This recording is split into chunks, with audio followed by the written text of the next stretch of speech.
ನಮಸ್ಕಾರ ಸ್ನೇಹಿತರೆ, Kannada jobs corner YouTube ಚಾನೆಲ್ಗೆ ಎಲ್ಲರಿಗೂ ಸ್ವಾಗತ. ರಾಮನ್ ರಿಸರ್ಚ್ ಇನ್ಸ್ಟಿಟ್ಯೂಟ್ ಬೆಂಗಳೂರಿನಲ್ಲಿ ವಿವಿಧ ಹುದ್ದೆಗಳ ಒಂದು ನೇಮಕಾತಿಗೆ ಸಂಬಂಧಪಟ್ಟಂತೆ ಆನ್ಲೈನ್ ಮೂಲಕ ಅರ್ಜಿಯನ್ನು ಆಹ್ವಾನಿಸಲಾಗಿರುವಂತದ್ದು. ಇನ್ನು ಯಾವ್ಯಾವ ಹುದ್ದೆಗಳಿವೆ, ಎಷ್ಟೆಷ್ಟು ಹುದ್ದೆಗಳು ಖಾಲಿ ಇರುವಂತದ್ದು, ಏಜ್ ಲಿಮಿಟ್, ಎಜುಕೇಶನಲ್ ಕ್ವಾಲಿಫಿಕೇಶನ್ ಹಾಗೂ ಸೆಲೆಕ್ಷನ್ ಪ್ರೊಸೀಜರ್ ಬಗ್ಗೆ ಈ ಒಂದು ವಿಡಿಯೋದಲ್ಲಿ ಮುಂದೆ ನೋಡ್ತಾ ಹೋಗೋಣ. ನಮ್ಮ ಚಾನೆಲ್ ಅನ್ನ ಯಾರಾದ್ರೂ ಹೊಸದಾಗಿ ನೋಡ್ತಾ ಇದ್ರೆ ಸಬ್ಸ್ಕ್ರೈಬ್ ಮಾಡಿ ಹಾಗೂ ಪಕ್ಕದಲ್ಲೇ ಇರುವಂತಹ ಬೆಲ್ ಬಟನ್ ಅನ್ನ ಕ್ಲಿಕ್ ಮಾಡಿ. ಇನ್ನು ಮೊದಲನೆಯದಾಗಿ ಎಂಜಿನಿಯರ್ ಎ ಇಲೆಕ್ಟ್ರಾನಿಕ್ಸ್ ಈ ಒಂದು ಹುದ್ದೆಗೆ ನೋಡೋದಾದ್ರೆ ಲೆವೆಲ್ 10 ನಲ್ಲಿ ಸ್ಯಾಲರಿಯನ್ನ ಪೇ ಮಾಡಲಾಗುವಂತದ್ದು. ಇನ್ನು ಒಟ್ಟು 3 ಹುದ್ದೆಗಳು ಖಾಲಿ ಇರುವಂತದ್ದು. ಇನ್ನು ಎರಡನೇದಾಗಿ ಎಂಜಿನಿಯರ್ ಎ ಫೋಟೋನಿಕ್ಸ್ ಈ ಒಂದು ಹುದ್ದೆಗಳಿಗೆ ನೋಡೋದಾದ್ರೆ ಲೆವೆಲ್ 10 ನಲ್ಲಿ ಆಯ್ಕೆಯಾದಂತಹ ಅಭ್ಯರ್ಥಿಗಳಿಗೆ ಸ್ಯಾಲರಿಯನ್ನ ಪೇ ಮಾಡಲಾಗುತ್ತದೆ. ಒಟ್ಟು 2 ಹುದ್ದೆಗಳು ಖಾಲಿ ಇರುವಂತದ್ದು. ಇನ್ನು ಕೆಟಗರಿ ವೈಸ್ ರಿಸರ್ವೇಶನ್ ಅನ್ನ ನೋಡ್ತಾ ಹೋಗೋದಾದ್ರೆ ಆರ್ ಕೆಟಗರಿಯ ಅಭ್ಯರ್ಥಿಗಳಿಗೆ 3 ಪೋಸ್ಟ್ ಖಾಲಿ ಇದೆ, ಎಸ್ಸಿ ಕೆಟಗರಿ ಅಭ್ಯರ್ಥಿಗಳಿಗೆ 1 ಪೋಸ್ಟ್ ಮತ್ತು ಒಬಿಸಿ ನಾನ್ ಕ್ರೀಮಿ ಲೇಯರ್ ಅಭ್ಯರ್ಥಿಗಳಿಗೆ 1 ಹುದ್ದೆ ಖಾಲಿ ಇರುವಂತದ್ದು. ಒಟ್ಟು 5 ಹುದ್ದೆಗಳು ಎಂಜಿನಿಯರ್ ಎ ಫೋಟೋನಿಕ್ಸ್ ಮತ್ತು ಇಲೆಕ್ಟ್ರಾನಿಕ್ಸ್ ನಲ್ಲಿ ಖಾಲಿ ಇರುವಂತದ್ದು. ಇನ್ನು ಮೂರನೇದಾಗಿ ಎಂಜಿನಿಯರಿಂಗ್ ಅಸಿಸ್ಟೆಂಟ್ ಸಿ ಸಿವಿಲ್ ಈ ಒಂದು ಹುದ್ದೆಗಳಿಗೆ ನೋಡೋದಾದ್ರೆ ಈ ಹುದ್ದೆಗಳಿಗೆ ಆಯ್ಕೆಯಾದಂತ ಅಭ್ಯರ್ಥಿಗಳಿಗೆ ಲೆವೆಲ್ 5 ಅಲ್ಲಿ ಸ್ಯಾಲರಿಯನ್ನ ಪೇ ಮಾಡಲಾಗುವಂತದ್ದು. 1 ಹುದ್ದೆ ಖಾಲಿ ಇರುವಂತದ್ದು. ಇನ್ನು ಆರ್ ಕೆಟಗರಿಯಲ್ಲಿ 1 ಹುದ್ದೆ ಖಾಲಿ ಇರುವಂತದ್ದು. ಇನ್ನು 4ನೇದಾಗಿ ಅಸಿಸ್ಟೆಂಟ್ ಈ ಒಂದು ಹುದ್ದೆಗಳಿಗೆ ಆಯ್ಕೆಯಾದಂತ ಅಭ್ಯರ್ಥಿಗಳಿಗೆ ಲೆವೆಲ್ 4 ಅಲ್ಲಿ ಸ್ಯಾಲರಿಯನ್ನ ಪೇ ಮಾಡಲಾಗುವಂತದ್ದು. ಒಟ್ಟು 4 ಹುದ್ದೆಗಳು ಖಾಲಿ ಇರುವಂತದ್ದು. ಕೆಟಗರಿ ವೈಸ್ ರಿಸರ್ವೇಶನ್ ಅನ್ನ ನೋಡ್ತಾ ಹೋಗೋದಾದ್ರೆ ಆರ್ ಕೆಟಗರಿಯ ಅಭ್ಯರ್ಥಿಗಳಿಗೆ 3 ಪೋಸ್ಟ್ ಮತ್ತು ಇಡಬ್ಲ್ಯೂಎಸ್ ಕೆಟಗರಿಯ ಅಭ್ಯರ್ಥಿಗಳಿಗೆ 1 ಪೋಸ್ಟ್ ಖಾಲಿ ಇದೆ. ಇನ್ನು ಅಸಿಸ್ಟೆಂಟ್ ಕ್ಯಾಂಟೀನ್ ಮ್ಯಾನೇಜರ್ ಈ ಒಂದು ಹುದ್ದೆಗಳಿಗೆ ನೋಡೋದಾದ್ರೆ ಲೆವೆಲ್ 6 ಅಲ್ಲಿ ಆಯ್ಕೆಯಾದಂತ ಅಭ್ಯರ್ಥಿಗಳಿಗೆ ಸ್ಯಾಲರಿಯನ್ನ ಪೇ ಮಾಡಲಾಗುತ್ತದೆ. 1 ಹುದ್ದೆ ಖಾಲಿ ಇರುವಂತದ್ದು. ಆರ್ ಕೆಟಗರಿಯಲ್ಲಿ 1 ಪೋಸ್ಟ್ ಖಾಲಿ ಇರುವಂತದ್ದು. ಇನ್ನು ಈ ಎಲ್ಲಾ ಹುದ್ದೆಗಳಿಗೆ ಸಂಬಂಧಪಟ್ಟಂತೆ ಎಜುಕೇಶನಲ್ ಕ್ವಾಲಿಫಿಕೇಶನ್, ಎಕ್ಸ್ಪೀರಿಯನ್ಸ್ ಹಾಗೂ ಏಜ್ ಲಿಮಿಟ್ ಬಗ್ಗೆ ನೋಡ್ತಾ ಹೋಗೋದಾದ್ರೆ ಮೊದಲನೇದಾಗಿ ಎಂಜಿನಿಯರ್ ಎ ಇಲೆಕ್ಟ್ರಾನಿಕ್ಸ್ ಈ ಒಂದು ಹುದ್ದೆಗೆ ನೋಡೋದಾದ್ರೆ ಇಲೆಕ್ಟ್ರಾನಿಕ್ಸ್ ಎಂಜಿನಿಯರಿಂಗ್ ನಲ್ಲಿ ಫಸ್ಟ್ ಕ್ಲಾಸ್ ನಲ್ಲಿ ಪಾಸ್ ಆದಂತ ಅಭ್ಯರ್ಥಿಗಳು ಈ ಒಂದು ಹುದ್ದೆಗೆ ಅರ್ಜಿಯನ್ನು ಸಲ್ಲಿಸಬಹುದು. ಅಥವಾ ಇನ್ನೂ ಒಂದು ಕ್ವಾಲಿಫಿಕೇಶನ್ ಅನ್ನು ಸಹ ನೀಡಿರುವಂತದ್ದು. ಎಂಎಸ್ಸಿ ಇಲೆಕ್ಟ್ರಾನಿಕ್ಸ್ ನಲ್ಲಿ ಫಸ್ಟ್ ಕ್ಲಾಸ್ ನಲ್ಲಿ ಪಾಸ್ ಆದಂತ ಅಭ್ಯರ್ಥಿಗಳು ಸಹ ಈ ಒಂದು ಹುದ್ದೆಗಳಿಗೆ ಅರ್ಜಿಯನ್ನು ಸಲ್ಲಿಸಬಹುದು. ಇನ್ನು ಡಿಸೈರೇಬಲ್ ಕ್ವಾಲಿಫಿಕೇಶನ್ ಬಗ್ಗೆ ನೋಡ್ತಾ ಹೋಗೋದಾದ್ರೆ ಇಲೆಕ್ಟ್ರಾನಿಕ್ ಸರ್ಕ್ಯೂಟ್ ನಲ್ಲಿ ನಾಲೆಜ್ ಅನ್ನ ಹೊಂದಿರಬೇಕು. ಜೊತೆಗೆ ಆರ್ಎಫ್ ಅಥವಾ ಮೈಕ್ರೋವೇವ್ ಇಲೆಕ್ಟ್ರಾನಿಕ್ಸ್ ಅಥವಾ ಎಫ್ಇಜಿಎ ಪ್ರೋಗ್ರಾಮಿಂಗ್, ಪಿಎಲ್ಎಲ್, ಇಂಟರ್ಫೇಸಿಂಗ್ ಅಂಡ್ ಆಟೋಮೇಷನ್ ನಲ್ಲಿ ನಾಲೆಜ್ ಅನ್ನು ಹೊಂದಿರುವವರು ಈ ಒಂದು ಹುದ್ದೆಗಳಿಗೆ ಅರ್ಜಿಯನ್ನ ಸಲ್ಲಿಸಬಹುದಾಗಿರುತ್ತದೆ. ಇನ್ನು ಏಜ್ ಲಿಮಿಟ್ ಅನ್ನ ನೋಡೋದಾದ್ರೆ ಗರಿಷ್ಠ 35 ವರ್ಷದ ಒಳಗಿನ ಎಲ್ಲಾ ಅಭ್ಯರ್ಥಿಗಳು ಈ ಒಂದು ಹುದ್ದೆಗೆ ಅರ್ಜಿಯನ್ನ ಸಲ್ಲಿಸಬಹುದು. ಇನ್ನು ಎರಡನೇದಾಗಿ ಎಂಜಿನಿಯರ್ ಎ ಫೋಟೋನಿಕ್ಸ್ ಈ ಒಂದು ಹುದ್ದೆಗೆ ನೋಡೋದಾದ್ರೆ ಫೋಟೋನಿಕ್ಸ್ ಎಂಜಿನಿಯರಿಂಗ್ ನಲ್ಲಿ ಫಸ್ಟ್ ಕ್ಲಾಸ್ ನಲ್ಲಿ ಪಾಸ್ ಆದಂತ ಅಭ್ಯರ್ಥಿಗಳು ಅರ್ಜಿಯನ್ನ ಸಲ್ಲಿಸಬಹುದು. ಅಥವಾ ಇನ್ನೂ ಒಂದು ಕ್ವಾಲಿಫಿಕೇಶನ್ ಅನ್ನು ಸಹ ನೀಡಿರುವಂತದ್ದು. ಎಂಎಸ್ಸಿಯಲ್ಲಿ ಫೋಟೋನಿಕ್ಸ್ ನಲ್ಲಿ ಫಸ್ಟ್ ಕ್ಲಾಸ್ ನಲ್ಲಿ ಪಾಸ್ ಆದಂತ ಅಭ್ಯರ್ಥಿಗಳು ಸಹ ಅರ್ಜಿಯನ್ನು ಸಲ್ಲಿಸಬಹುದಾಗಿರುತ್ತದೆ.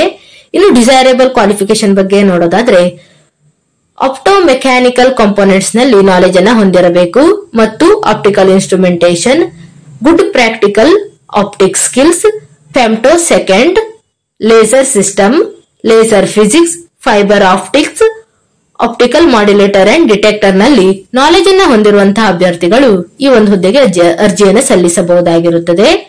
ಇನ್ನು ಏಜ್ ಲಿಮಿಟ್ ಬಗ್ಗೆ ನೋಡೋದಾದ್ರೆ ಗರಿಷ್ಠ 35 ವರ್ಷದ ಒಳಗಿನ ಎಲ್ಲಾ ಅಭ್ಯರ್ಥಿಗಳು ಈ ಒಂದು ಹುದ್ದೆಗೆ ಅರ್ಜಿಯನ್ನು ಸಲ್ಲಿಸಬಹುದು. ಇನ್ನು ಎಂಜಿನಿಯರಿಂಗ್ ಅಸಿಸ್ಟೆಂಟ್ ಸಿ ಈ ಒಂದು ಹುದ್ದೆಗೆ ನೋಡೋದಾದ್ರೆ ಡಿಪ್ಲೊಮಾ ಸಿವಿಲ್ ಎಂಜಿನಿಯರಿಂಗ್ ಆದಂತಹ ಅಭ್ಯರ್ಥಿಗಳು ಈ ಒಂದು ಹುದ್ದೆಗೆ ಅರ್ಜಿಯನ್ನು ಸಲ್ಲಿಸಬಹುದಾಗಿರುತ್ತದೆ.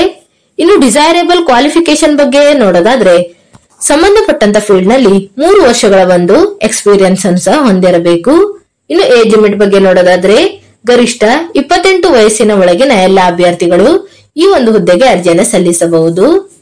ಇನ್ನು ಅಸಿಸ್ಟೆಂಟ್ ಈ ಒಂದು ಹುದ್ದೆಗೆ ನೋಡೋದಾದ್ರೆ ಡಿಗ್ರಿಯನ್ನು ಪಾಸ್ ಆದಂತಹ ಅಭ್ಯರ್ಥಿಗಳು ಈ ಒಂದು ಹುದ್ದೆಗಳಿಗೆ ಅರ್ಜಿಯನ್ನು ಸಲ್ಲಿಸಬಹುದು. ಜೊತೆಗೆ ಕನಿಷ್ಠ 3 ವರ್ಷಗಳ ಸಂಬಂಧಪಟ್ಟಂತ ಫೀಲ್ಡ್ ನಲ್ಲಿ ಎಕ್ಸ್ಪೀರಿಯನ್ಸ್ ಅನ್ನ ಹೊಂದಿರಬೇಕು. Central government organisation, PSU or autonomous body in general administration or purchase or accounts related matter. ಈ ಒಂದು ಕ್ಷೇತ್ರದಲ್ಲಿ ಕನಿಷ್ಠ 3 ವರ್ಷಗಳ ಎಕ್ಸ್ಪೀರಿಯನ್ಸ್ ಅನ್ನ ಹೊಂದಿರಬೇಕಾಗಿರುತ್ತದೆ. ಇನ್ನು ಡಿಸೈರಬಲ್ ಕ್ವಾಲಿಫಿಕೇಶನ್ ಬಗ್ಗೆ ನೋಡ್ತಾ ಹೋಗೋದಾದ್ರೆ exposure in computerised working environment or good communication skill both verbal and written in Hindi, English and Kannada. ಈ ಒಂದು ಕ್ಷೇತ್ರಗಳಲ್ಲಿ ಜನ ಹೊಂದಿರುವವರು ಈ ಒಂದು ಹುದ್ದೆಗಳಿಗೆ ಅರ್ಜಿಯನ್ನು ಸಲ್ಲಿಸಬಹುದಾಗಿರುತ್ತದೆ. ಇನ್ನು ಏಜ್ ಲಿಮಿಟ್ ಬಗ್ಗೆ ನೋಡೋದಾದ್ರೆ ಗರಿಷ್ಠ 28 ವಯಸ್ಸಿನ ಒಳಗಿನ ಎಲ್ಲ ಅಭ್ಯರ್ಥಿಗಳು ಅರ್ಜಿಯನ್ನು ಸಲ್ಲಿಸಬಹುದು. ಇನ್ನು 5ನೇದಾಗಿ ಅಸಿಸ್ಟೆಂಟ್ ಕ್ಯಾಂಟೀನ್ ಮ್ಯಾನೇಜರ್ ಈ ಒಂದು ಹುದ್ದೆಗಳಿಗೆ ನೋಡೋದಾದ್ರೆ ಹೋಟೆಲ್ ಮ್ಯಾನೇಜ್ಮೆಂಟ್ ನಲ್ಲಿ ಡಿಗ್ರಿ ಆದಂತಹ ಅಭ್ಯರ್ಥಿಗಳು ಅರ್ಜಿಯನ್ನು ಸಲ್ಲಿಸಬಹುದು ಅಥವಾ ಸಂಬಂಧಪಟ್ಟಂತ ಫೀಲ್ಡ್ ನಲ್ಲಿ 5 ವರ್ಷಗಳ ಎಕ್ಸ್ಪೀರಿಯನ್ಸ್ ಅನ್ನು ಸಹ ಹೊಂದಿರಬೇಕಾಗಿರುತ್ತದೆ. ಇನ್ನು hostels of educational institute or guest house of public sector undertaking or government organisation ಈ ಒಂದು ಕ್ಷೇತ್ರಗಳಲ್ಲಿ ಎಕ್ಸ್ಪೀರಿಯನ್ಸ್ ಅನ್ನು ಹೊಂದಿರುವವರು ಸಹ ಅರ್ಜಿಯನ್ನು ಸಲ್ಲಿಸಬಹುದು. ಇನ್ನು ಡಿಸೈರಬಲ್ ಕ್ವಾಲಿಫಿಕೇಶನ್ ಬಗ್ಗೆ ನೋಡೋದಾದ್ರೆ ಕಂಪ್ಯೂಟರ್ ನಾಲೆಜ್ ಅನ್ನ ಹೊಂದಿರಬೇಕು. MS Word, Excel, PowerPoint, ERP ಯಲ್ಲಿ ನಾಲೆಜ್ ಅನ್ನು ಸಹ ಹೊಂದಿರಬೇಕಾಗಿರುತ್ತದೆ. ಗರಿಷ್ಠ 30 ವರ್ಷದ ಒಳಗಿನ ಎಲ್ಲ ಅಭ್ಯರ್ಥಿಗಳು ಈ ಹುದ್ದೆಗೆ ಅರ್ಜಿಯನ್ನು ಸಲ್ಲಿಸಬಹುದು. ಇನ್ನು ಈ ಹುದ್ದೆಗಳಿಗೆ ಅರ್ಜಿ ಸಲ್ಲಿಸಲು ಕೊನೆಯ ದಿನಾಂಕವನ್ನ ನೋಡೋದಾದ್ರೆ ಮೇ 14ರ ಒಳಗೆ ಅಭ್ಯರ್ಥಿಗಳು ಆನ್ಲೈನ್ ಮೂಲಕ ಅರ್ಜಿಯನ್ನು ಸಲ್ಲಿಸಲು ಕೊನೆಯ ದಿನಾಂಕವಾಗಿರುತ್ತದೆ. ಸೆಲೆಕ್ಷನ್ ಪ್ರೊಸೀಜರ್ ಬಗ್ಗೆ ನೋಡೋದಾದ್ರೆ ಲೆವೆಲ್ 10 ಮತ್ತು ಅದಕ್ಕಿಂತ ಹೆಚ್ಚಿನ ಲೆವೆಲ್ ಅಲ್ಲಿ ಸ್ಯಾಲರಿ ಪೇ ಮಾಡುವಂತಹ ಪೋಸ್ಟ್ ಗಳಿಗೆ ಮೊದಲನೇದಾಗಿ ಆಬ್ಜೆಕ್ಟಿವ್ ಟೆಸ್ಟ್ ಅನ್ನು ನಡೆಸಲಾಗುತ್ತದೆ. ಇನ್ನು ಆಬ್ಜೆಕ್ಟಿವ್ ಟೆಸ್ಟ್ ನಲ್ಲಿ ಕ್ವಾಲಿಫೈ ಆದಂತಹ ಅಭ್ಯರ್ಥಿಗಳನ್ನ ಸಬ್ಜೆಕ್ಟಿವ್ ಟೆಸ್ಟ್ ಗೆ ಕರೆಯಲಾಗುವಂತದ್ದು, ನಂತರ ಇಂಟರ್ವ್ಯೂಗೆ ಕರೆಯಲಾಗುವಂತದ್ದು. ಹೀಗೆ ಒಟ್ಟು 3 ಹಂತಗಳಲ್ಲಿ ಅಭ್ಯರ್ಥಿಗಳನ್ನ ಆಯ್ಕೆ ಮಾಡಿಕೊಳ್ಳಲಾಗುತ್ತದೆ. ಇನ್ನುಳಿದಂತಹ ಎಲ್ಲಾ ಹುದ್ದೆಗಳಿಗೆ ಮೊದಲನೇದಾಗಿ ಆಬ್ಜೆಕ್ಟಿವ್ ಟೆಸ್ಟ್ ಅನ್ನ ನಡೆಸಲಾಗುತ್ತದೆ. ಆಬ್ಜೆಕ್ಟಿವ್ ಟೆಸ್ಟ್ ನಲ್ಲಿ ಕ್ವಾಲಿಫೈ ಆದಂತಹ ಅಭ್ಯರ್ಥಿಗಳನ್ನ ಸಬ್ಜೆಕ್ಟಿವ್ ಟೆಸ್ಟ್ ಗೆ ಕರೆಯಲಾಗುವಂತದ್ದು, ನಂತರ ಸ್ಕಿಲ್ ಟೆಸ್ಟ್ ಅನ್ನ ಮಾಡಲಾಗುವಂತದ್ದು. ಹೀಗೆ ಈ ಹುದ್ದೆಗಳಿಗೂ ಸಹ ಒಟ್ಟು 3 ಹಂತಗಳಲ್ಲಿ ಸೆಲೆಕ್ಷನ್ ಅನ್ನ ಮಾಡಿಕೊಳ್ಳಲಾಗುವಂತದ್ದು. ಇನ್ನು ಈ ಎಲ್ಲ ಹುದ್ದೆಗಳಿಗೆ ಆಯ್ಕೆಯಾದಂತಹ ಅಭ್ಯರ್ಥಿಗಳಿಗೆ ಪ್ರಾರಂಭದಲ್ಲಿ 2 ವರ್ಷದವರೆಗೆ ಪ್ರೊಬೇಷನರಿ ಪೀರಿಯಡ್ ಇರುವಂತದ್ದು. ಇದರ ಬಗ್ಗೆ ಸಹ ನೋಟಿಫಿಕೇಶನ್ ಅಲ್ಲಿ ಡೀಟೇಲ್ ಆದ ಮಾಹಿತಿಯನ್ನ ನೀಡಿರುವಂತದ್ದು. ಇನ್ನು ಅಭ್ಯರ್ಥಿಗಳಿಗೆ ರಿಟರ್ನ್ ಎಕ್ಸಾಮಿಗೆ ಕಾಲ್ ಲೆಟರ್ಸ್ ಅನ್ನ ಕೇವಲ ಮೇಲ್ ಮುಖಾಂತರ ಮಾತ್ರ ಮಾಹಿತಿಯನ್ನ ಕಳಿಸಲಾಗುತ್ತದೆ. ಇದರ ಬಗ್ಗೆಯೂ ಸಹ ನೋಟಿಫಿಕೇಶನ್ ಅಲ್ಲಿ ಡೀಟೇಲ್ ಆಗಿ ಎಲ್ಲಾ ಮಾಹಿತಿಯನ್ನ ನೀಡಿರುವಂತದ್ದು. ಇನ್ನು ಅಪ್ಲಿಕೇಶನ್ ಫೀಸ್ ಬಗ್ಗೆ ನೋಡೋದಾದ್ರೆ UR, OBC ಮತ್ತು EWS ಕೆಟಗರಿಯ ಅಭ್ಯರ್ಥಿಗಳಿಗೆ 250 ರೂಪಾಯಿ ಅಪ್ಲಿಕೇಶನ್ ಫೀಸ್ ಇರುವಂತದ್ದು.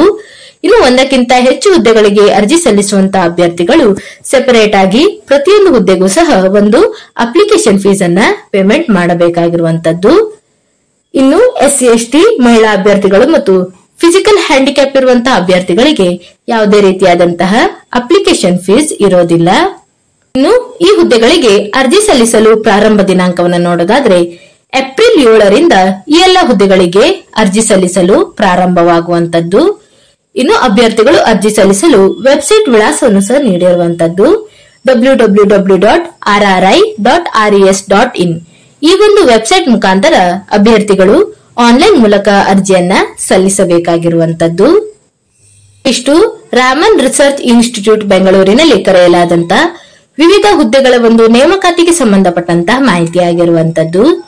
ಈ ವಿಡಿಯೋ ನಿಮಗೆ ಇಷ್ಟವಾಗಿದ್ದಲ್ಲಿ ಲೈಕ್ ಮಾಡಿ, ಶೇರ್ ಮಾಡಿ ಹಾಗೂ ಸಬ್ಸ್ಕ್ರೈಬ್ ಮಾಡಿ.